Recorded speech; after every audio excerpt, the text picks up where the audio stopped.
Bonjour à toutes et à tous, ravi de vous retrouver pour cette nouvelle édition du journal de 8 Mont-Blanc. Nous sommes le vendredi 22 février 2019.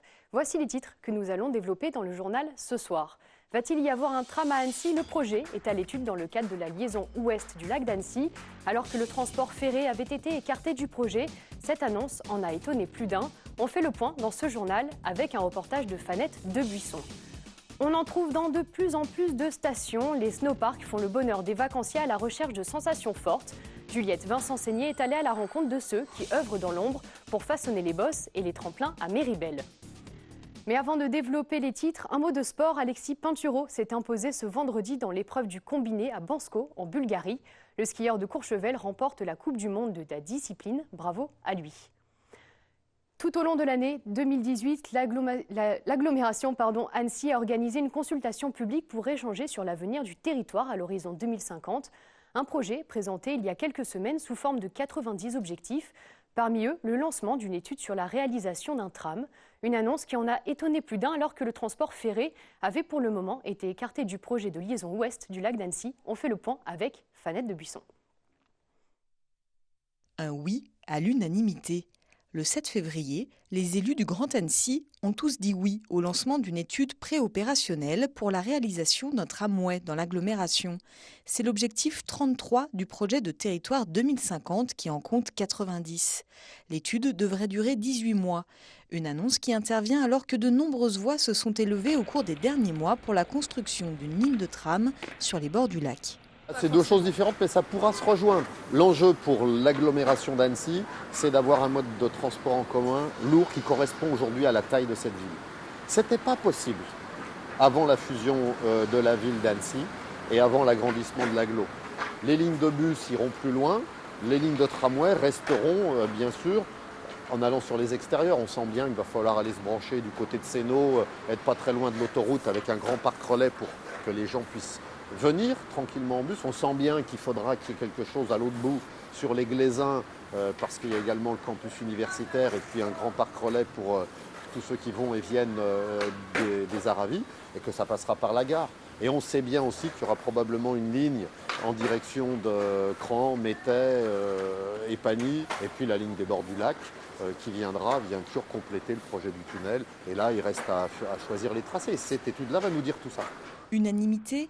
Mais pas carte blanche. Les élus écologistes restent vigilants, tout en rappelant que des villes de taille moyenne comme Besançon, Valenciennes et bientôt Annemasse ont adopté le tram. Il ne faudrait pas que cette annonce, qui enthousiaste tout le monde, et moi le premier a priori, soit quand même l'arbre qui cache la forêt, c'est-à-dire qu'on ne peut pas dire d'un côté qu'on va mettre en place des modes doux et de l'autre côté continuer un projet comme Lola dont on a vu que les gens étaient plutôt défavorables à continuer le tunnel Toussaint-Nau qui coûte énormément cher. Nous, ce que l'on demande, que l'étude soit élargie pour un tram ou un tram-train sur les bords de la rive ouest. Pourquoi? Pour plusieurs raisons. Nous sommes ici sur l'ancienne voie ferrée qui partait de Favert jusqu'à Annecy et là où nous sommes, il y a 4 km de voies qui sont disponibles et qui nous mènent au tunnel de la Puyaille, qui nous mènent sur la rive ouest du lac. Parmi les autres points adoptés à l'unanimité, le lancement d'une étude sur des solutions alternatives à la voiture pour accéder aux Semnoz, aux Glières et à la Forclaz, le test dès cet été d'un service de navette lacustre sur le lac et le projet de candidature du Grand Annecy au titre de capitale verte européenne. Et j'en profite pour vous dire que concernant la concertation publique menée autour du projet liaison ouest du lac d'Annecy et notamment le tunnel sous le Semnoz, le rapport de la garante devait être rendu mi-février. Au vu du nombre de contributions, sa publication a pris un peu de retard et devrait avoir lieu dans les prochains jours. Un chiffre maintenant dans ce journal, celui du chassé-croisé des vacances. Plus de 220 000 véhicules sont attendus sur les routes de Savoie. Les journées de samedi et dimanche sont classées rouges pour les arrivées et les départs en station de 8h à midi. Beaucoup de monde donc ce week-end sur les routes. Le préfet de la Savoie appelle les automobilistes à la prudence. Des vacanciers donc qui ne pourront pas profiter du téléphérique de la Cime Caron à Val Thorens. Il est fermé pour la saison. Une pluie verglaçante a endommagé les câbles porteurs de la remontée et a décalé de leur axe les chariots. Au plus fort de la saison, 1200 personnes par heure empruntent le téléphérique. Un impact pourtant relatif pour la station qui a diversifié son activité. Mais les travaux de remise en état vont coûter cher. Une première estimation fait état de 5 millions d'euros. La réouverture est prévue pour la saison d'hiver prochaine. On écoute Jérôme Grelet, directeur général des remontées mécaniques de Val Thorens. Le téléphérique de la cime de Caron, c'est quelque chose qui est emblématique et en général les gens aiment bien aller là-bas. Malgré tout, ça ne représente que 2,6% de notre fréquentation, donc par rapport à ce que nous offrons, ça reste assez faible comme impact. Ce que nous avons fait, c'est que nous avons aussi un peu changé cette destination, c'est-à-dire que le massif de Caron, nous continuons à le damer, et notamment une piste de montée et une piste à la descente. On a fait un petit circuit et nous avons énormément de monde qui parcourt le massif de Caron, notamment en ski de randonnée. Et donc c'est assez étonnant de voir qu'il y a en permanence une cinquantaine de personnes toujours au sommet de la cime Caron. Pour cet été, on se prépare à faire une rénovation lourde du téléphérique. On a déjà les 4 câbles porteurs à changer. C'est assez conséquent puisque c'est des câbles qui font 2,3 km et qui pèsent 55 tonnes chacun.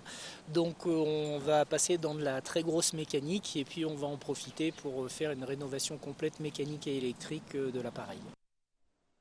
Pour se démarquer, les stations n'hésitent pas à installer de nouveaux snowparks pour attirer les amateurs de glisse. Un travail intense pour les shapers et les dameuses qui entretiennent et construisent de nouveaux espaces. À Méribel, cœur des Trois-Vallées, une équipe de 8 professionnels s'occupe nuit et jour du snowpark. Anciens skieurs et snowboarders de haut niveau, ils ont choisi ce métier pour rester en contact avec leur passion. Reportage signé Juliette Vincent-Seigné. Derrière toutes ces bosses, ces modules et ces courbes se cachent des heures de travail, des coups de pelle et des passages en dameuse.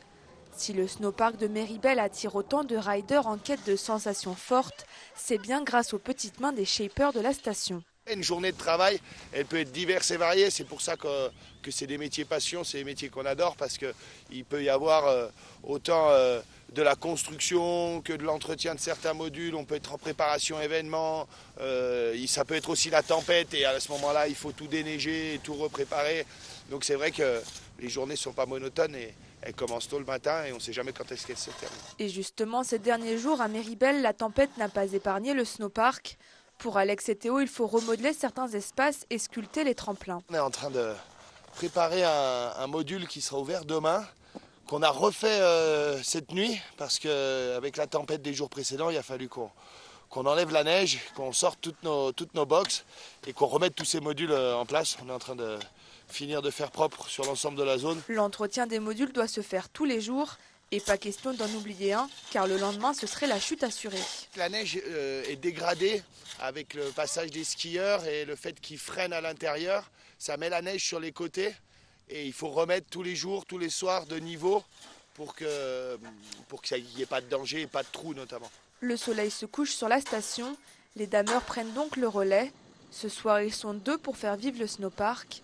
Julien prend les commandes jusqu'à 2 h du matin. Tous les soirs, on commence par l'entretien courant du snowpark, donc recharger les bosses le soir, recharger les réceptions, un peu de construction pour modifier un peu tous les modules du snowpark pour que ça change, que ce soit varié et que ceux qui viennent rider assez régulièrement ne se retrouvent pas tout le temps sur les mêmes runs. Il faut avoir un bon toucher de l'âme, essayer d'avoir une bonne visualisation du travail et puis après c'est un peu de tact. La jeune équipe le sait, être shaper, ce n'est pas compter ses heures. C'est une philosophie de vie pour ces amoureux de la neige qui ne s'imagineraient nulle part ailleurs. Et les vacances se poursuivent pour les plus chanceux. La station de Saint-Martin de Belleville en Savoie affiche un taux de remplissage élevé. Les remontées mécaniques fonctionnent sans discontinuer. Une bonne nouvelle pour cette petite station familiale et pour les nombreux vacanciers qui profitent des conditions d'ensoleillement exceptionnelles. Reportage réalisé avec Florian Brenin. C'est les vacances et toutes les conditions sont réunies pour que les stations fassent le plein.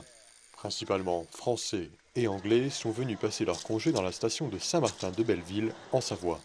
Ce matin, les équipes de la station sont très prises. Tous ces gens qui sont là, tous en même temps, il y a un peu de tension, un peu de stress, on est tous français, c'est d'être aussi détendu que possible et puis d'accueillir les gens avec le sourire pour qu'ils passent de bonnes vacances, comme ceux qui ont moins de monde d'habitude. Dès 9 h du matin, la file est déjà longue devant les remontées mécaniques de cette petite station familiale. Il fait beau, la neige est bonne, les vacanciers se pressent pour profiter un maximum de leur première glissade. C'est une station familiale qu'on fréquente depuis quelques années. Et comme on retrouve des amis de Strasbourg tous les ans, voilà, on apprécie cette station. Le domaine skiable est immense et puis une qualité de neige là cette année exceptionnelle. Comme pour beaucoup de stations, le ski n'est pas la seule activité proposée. Partons en randonnée, étant donné cette belle journée, ce beau soleil et la qualité de la neige, nous allons partir en raquette, essayer d'observer des animaux dans la forêt un peu plus haut. Il y a toujours une activité à faire ici, que l'on skie ou pas, et surtout quand on bénéficie de conditions aussi favorables qu'aujourd'hui et que cette semaine. Pour ne pas se blesser, la pratique des sports d'hiver doit faire appel à la prudence des vacanciers. Du soleil est prévu pour ce week-end. C'est la fin de cette édition. On se quitte sur ces images de décembre 2017 du Semnoz enneigé. Retrouvez Camille Copin et Sophie Sesma ce soir à 21h pour une nouvelle émission de Tous en Broc à Thônes dans la réserve de la boutique. Intérieure altitude, au programme la découverte d'une véritable caverne d'Ali Baba. Je vous souhaite de passer une très bonne soirée et un très bon week-end.